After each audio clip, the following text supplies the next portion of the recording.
Ooh. Good morning, everyone. Welcome back to River's Edge Chef. I'm Astria, and this is Pickle. She's our newest bottle baby. And I just figured I'd introduce her to you. And she says it's time for her breakfast, and she's really tired of all this talking. Yeah? Okay, I'm gonna set you up so you can watch her eat her breakfast. There you go. There you go. Good girl.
And I'm rubbing all over her while she drinks because the moms will lick on them and clean on them while they're nursing. And so it kind of mimics that interaction for her.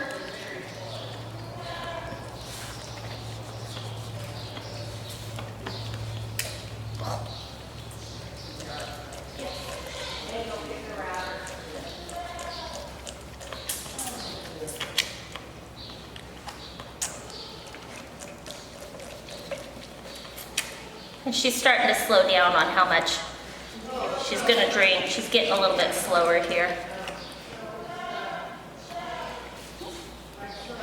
Ooh. Oh.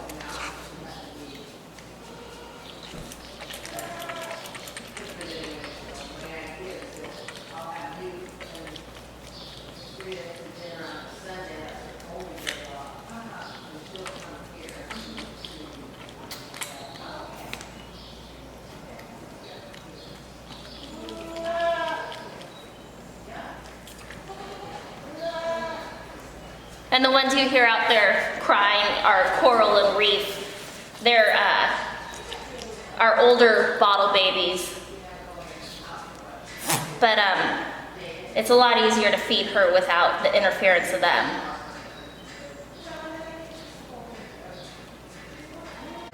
And the orange on her back leg is a navel spray we use on their navels when they're first born to prevent infection. Okay, it looks like she's done. That's about how much she takes it down to that bottom line. And that's a pretty big bottle if you compare it next to her body. And she gets 3 of those a day.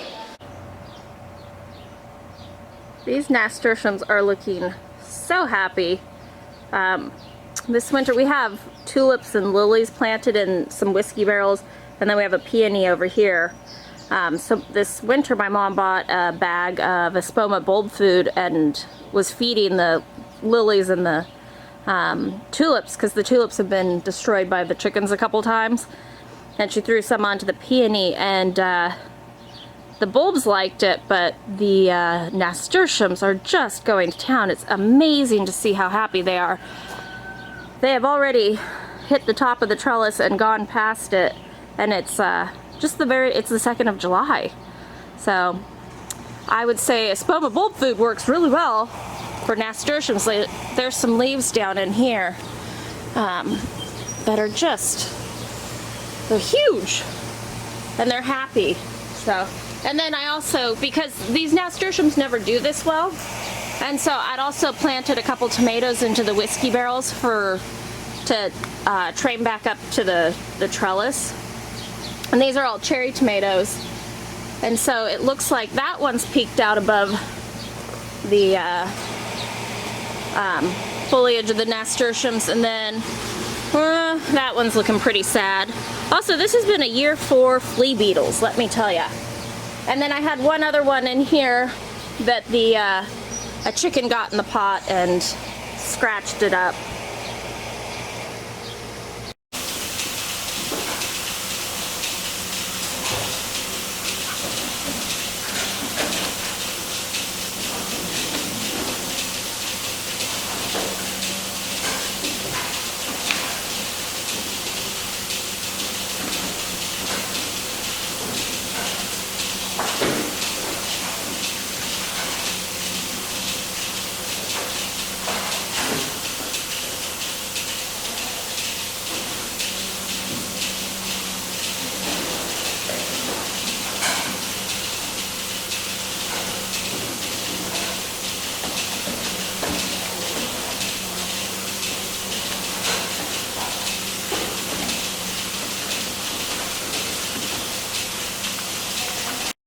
Okay, so I am in the greenhouse now, and I have this bowl of green onion roots that I threw in a bowl with a little bit of water after we cut the tops off and used.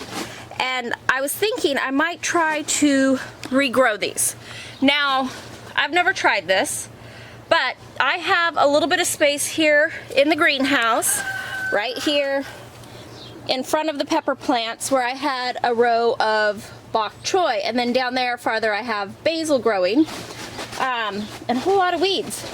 And look at this, I have a volunteer pepper from last year that's popped up. So this is kind of an experiment. I don't know if it's gonna work. I have a little bit of basil here that I popped in between the bok choys while they were still here, and it's starting to grow. At this point, I think I prefer the lettuce leaf basil over the Genovese basil, or Genovese? Anyway, because the flavor is very, very similar in my opinion, and then also you get a lot more for your space. It grows, it just seems to do better for us. And I don't know, maybe in a different climate, the other basils would keep up with it. But anyway, I'm gonna go through here real quick, get the weeds out of here because they are doing well. And then I have a bag of Espoma garden fertilizer that I'm gonna put a little bit in here. And then just go through and pop these in. And I'm not expecting to grow an onion, but what we're hoping is that they can grow and we can just snip off a little bit of the greens off the top and use them as they grow. So I'm gonna set you up a little bit farther down and get going. Some volunteer tomatoes in here from last year. They're kind of all over. I've been pulling most of them out, but these are starting to put little flowers on. So I was going to put a little stake in next to them and just tie them up to it and let them grow for a while. See what variety they are.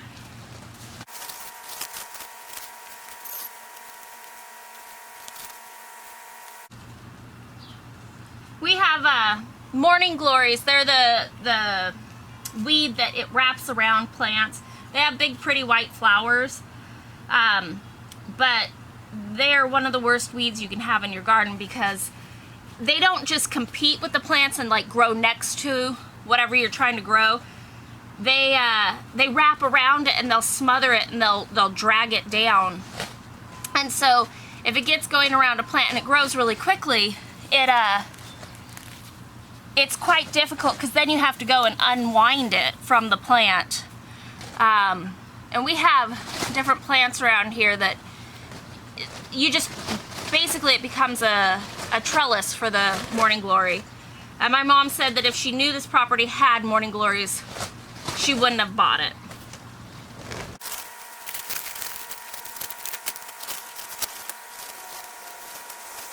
Plant these close together. Because they're not going to form onions, so they don't really need much space. And I watered this yesterday, so the soil's still pretty moist. And I'm going to just tuck their little roots in like that.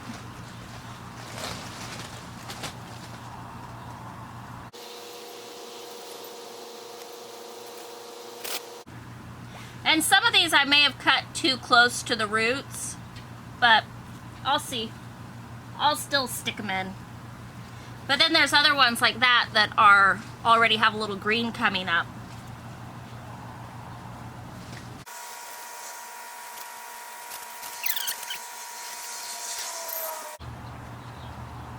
And I haven't ever grown anything from the leftover bits of a plant from the store like this. I know that there's several different things that you can grow. Have you ever tried growing things? I don't know. I think celery. I've heard celery is one of them. Pineapple. Pineapple. Have you ever tried growing a pineapple from one that you bought at the store?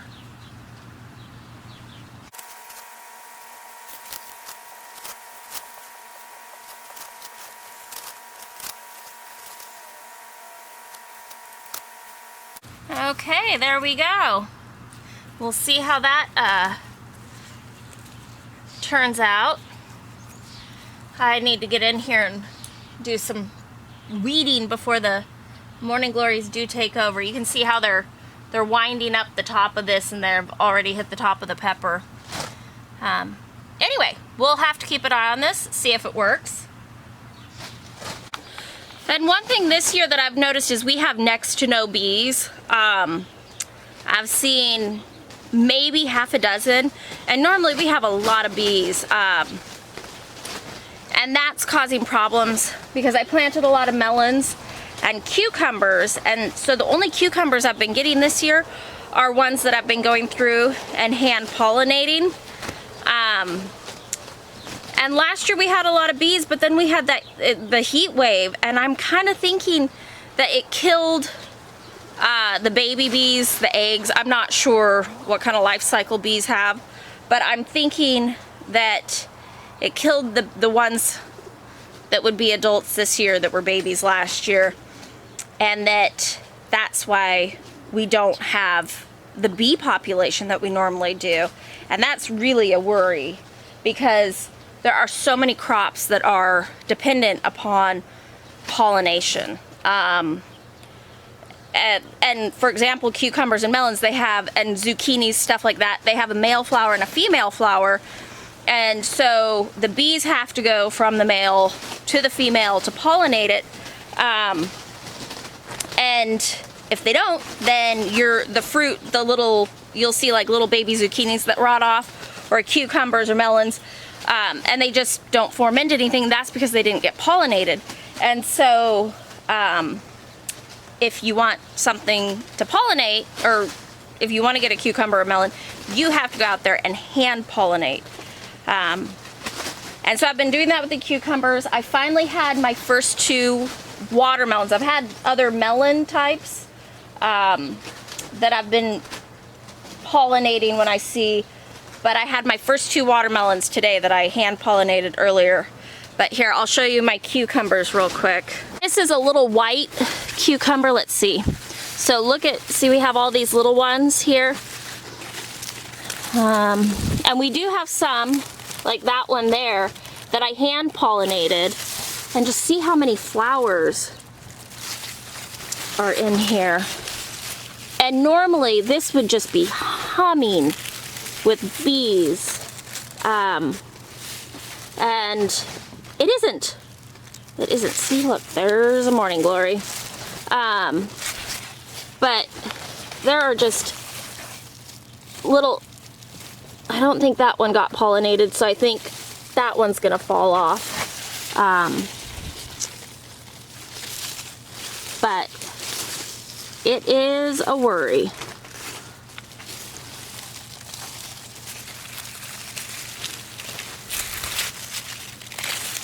And I can't remember the exact variety of this, but I have grown it in the past. And they're nice little white cucumbers. They don't get very big.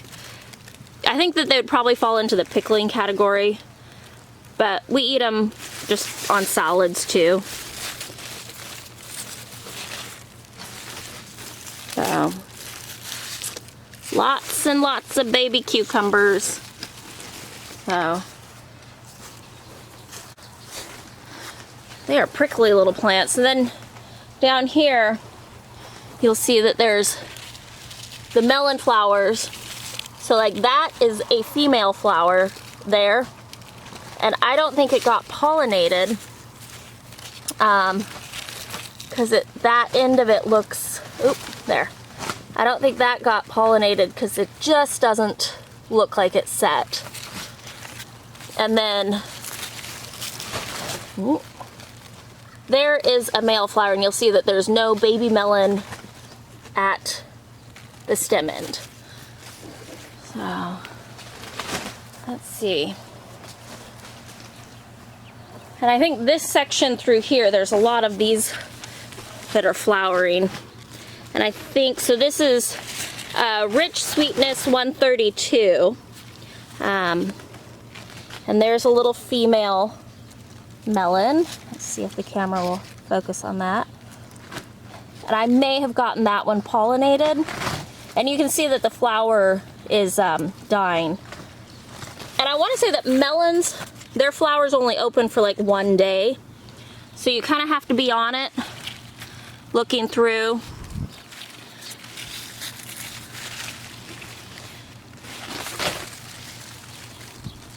And the plants are definitely looking happy, but no bees. There are no bees. The watermelons, let's see. So there's one of the females that I pollinated earlier.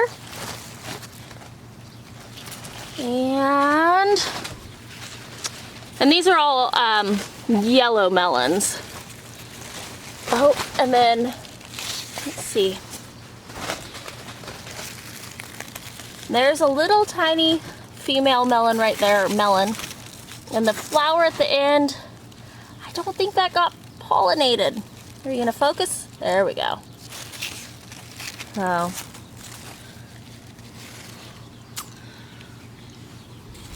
And then, nope, here's one of the other watermelons.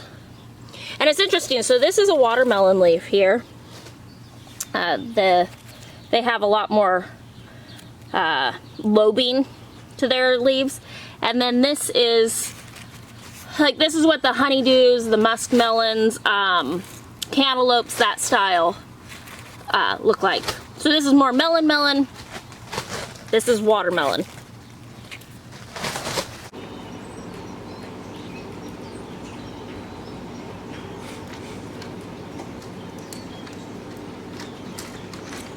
You see this pink goat right there? She has a stick in her mouth and she's been playing with it for a while. She's been waving it around. I think if I go down there, oh, she dropped it.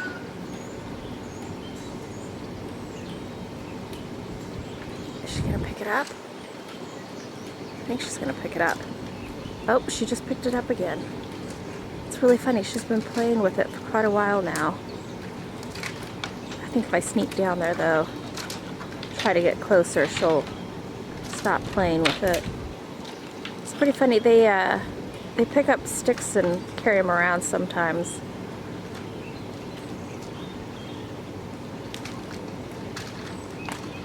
And that's a piece of bamboo that she's playing with.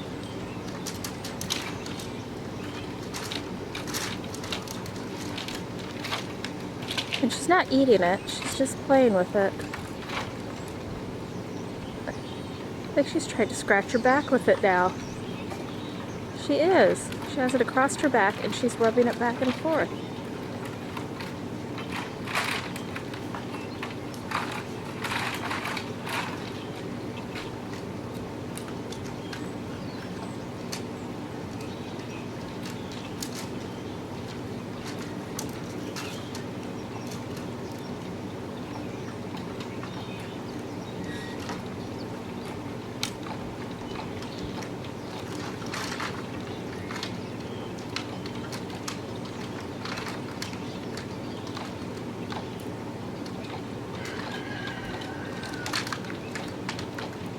Down here we have one rubbing his head on a stick.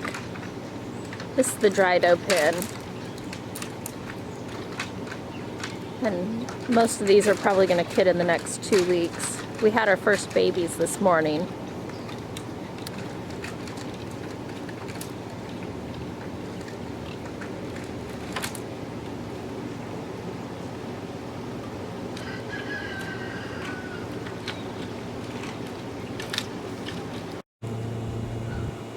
Look at those bad little baby goats.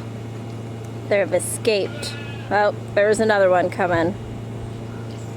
They do find holes. Every year we patch up more holes that they find, and every group of kids finds another hole. They've knocked over the wheelbarrow with tools in it.